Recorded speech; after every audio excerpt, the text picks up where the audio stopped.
magkakaroon tayo ng Get Ready With Me. So, ito na ang pinakang chika. So, pupunta ako ngayon sa simbahan. And then, after natin pumunta simbahan, magchichika tayo, charis. Pupunta tayo sa mga friend of mine, syempre, dahil meron kaming get together. Get together na mema lang. So, ito na nga ang chika. After namin punta ng simbahan, magchichika-chika lang kami. Kasi matagal na kami hindi nagkikita. Almost 1 month na din. So, mag-get together kami and then magko-coffee date lang. So, kapag, after ko mag-bath, lalagay lang ako na serum. Yan. Ayan. So, as you can see, nawawala na talaga siya. Ang mga chismis! Ayan. Nawawala sila. Unti-unti na nila ako. So, eto na talaga. Nawawala na. Ating chismis sa face.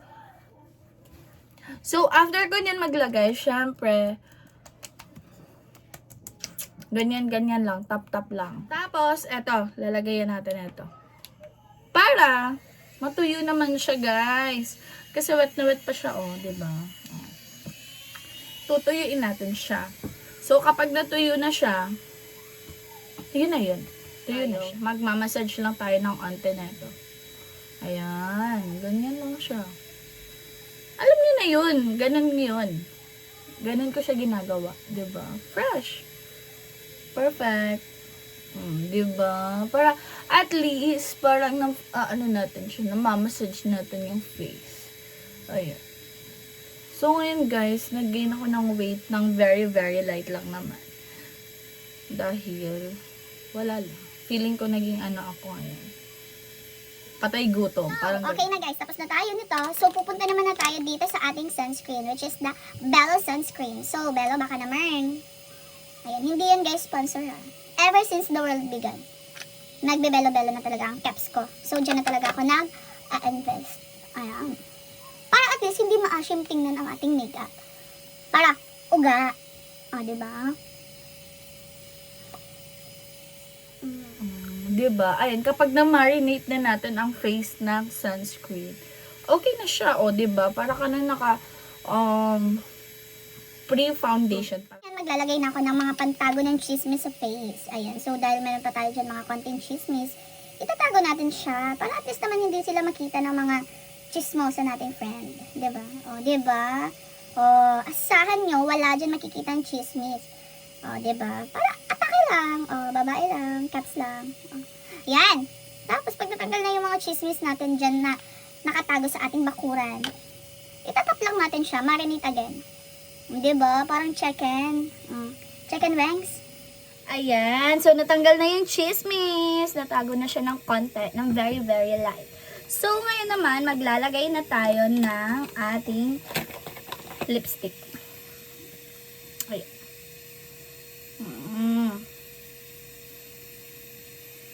Para uga.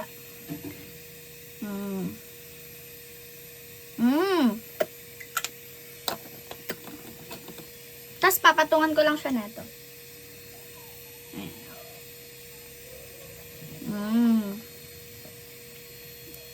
Siyempre, pag napatungan na nun, lalagyan natin ng lip balm para at least hindi siya kaya kachichika. Glossy pa din para ugang-uga kapag naninira tayo ng tao. Charis! Punta na tayo sa blush. So, ito lagi yung gamit ko. Alam niyo naman na yan. So, ito na. Lalagay natin siya sa ating cheek. Ganyan lang siya. Tap lang siya. Cool and cheek kung tawagan siya, guys. Kasi, kapag nilalagay natin siya sa ating cheek, malamig siya. Ayan. Sa kabila ulit. Ayan. Diba? Tapos ganun-ganun lang. Ayan guys, syempre ilalagay ko na din dito siya sa eyeshadow. Para tipid tips lang ba, 'di ba? Pero minsan naman guys, kapag hindi ako nagmamadali, kasi ngayon nagmamadali na ako. Kasi hinahanap na ako ng mga friendship ko. Ayan, kapag hindi ako nagmamadali, naglalagay talaga ako ng eyeshadow. Yung kabog na eyeshadow na parang 2016 ang atake. Pero ngayon, tipid-tipid hacks muna tayo. Ito naman gamit natin. So, perfect naman na siya, 'di ba? Hindi naman siya halata na, diba? Perfect! So, after natin yan, guys, syempre, maglalagay na tayo ng baking powder. Charis, maglalagay na tayo ng foundation. Para foundation day tayo mamaya. Para atake lang, 'di ba? Parang hindi pinapawisan ng caps, parang gano'n ang atake natin. So ayan, 'di ba? Isa-set natin siya ng powder. Kahit anong powder, carry na yan. Pero kung mga attacking powder, pwede naman kung anong gusto nyo sa buhay. Yan. So, after natin yan, guys, syempre, lalagayan ko pa sa noo para yung mga chismis at mga ano natin dyan, hindi na makita. Pero kita pa naman siyang konti. Kasi nga, nakaluwag-luwag tayo sa camera. So, nakikita yung mga chismis. So, ayan, guys, maglalagay na tayo ng shimmering para at least para tayong sinapak ng ng glitters. Parang ganun. Atake lang. O, diba? Pati dito. Yan yung mga bagay na nilalagyan natin. Syempre, lalagay tayo dito. Yan. Para, diba? Nabuhayan ang ating caps. Laban. So, after nyan, guys, kasi nakikita na yung shimmer. Okay na. So, after nyan, dito na tayo sa dito. Yan, sa may side. Para angle. Perfect. 'Di ba? Nakikita nyo?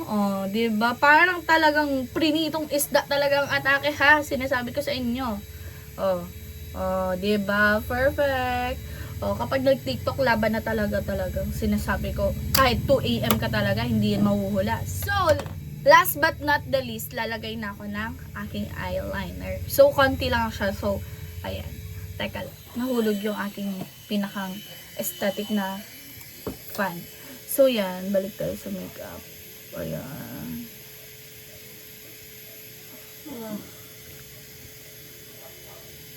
Perfect!